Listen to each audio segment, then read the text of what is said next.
Arthur and Mary were sitting in a room that smelled of new paint and old disinfectant. Her eyes were red from crying. Her husband had one hand resting on her arm, trying to comfort her, but he looked as lost as she did. "We don't often come up to London," he said, but Eric insisted.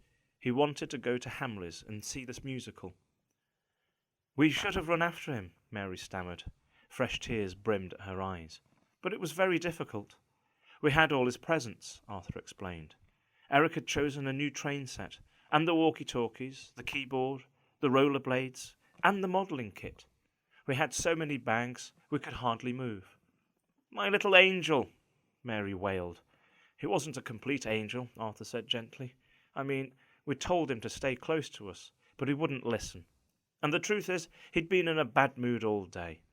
He was very upset when we wouldn't buy him that remote-control helicopter. But it was £200. He was also sick after that third ice cream at the theatre. Maybe that was why he decided to run out of the lift like that." Arthur Smith shook his head. "We did tell him to stay close." "Just find him for us," Mary said. She took a handkerchief and dabbed at her eyes. "He's got to be somewhere." Late that night, the two detectives returned to Covent Garden tube station. The tube had already closed down, but the station was busy. There were police officers everywhere, searching through the ticket office and moving slowly, step by step, up and down the stairs. There were more policemen below, some with dogs sniffing along the platforms and even following the tracks into the tunnel itself.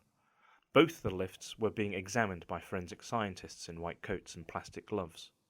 The ticket machine had been opened, and all the tickets, thousands of them, retrieved.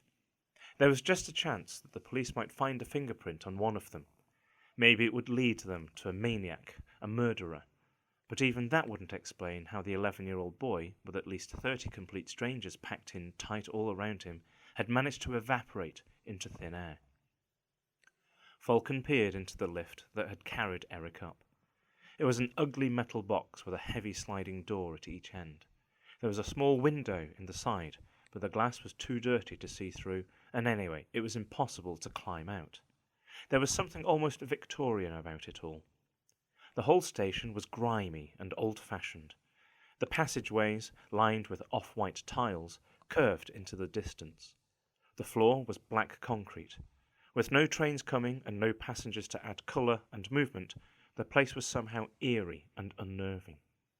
The cold night air whispered over Falcon's neck, and he shivered. He turned to Beagle.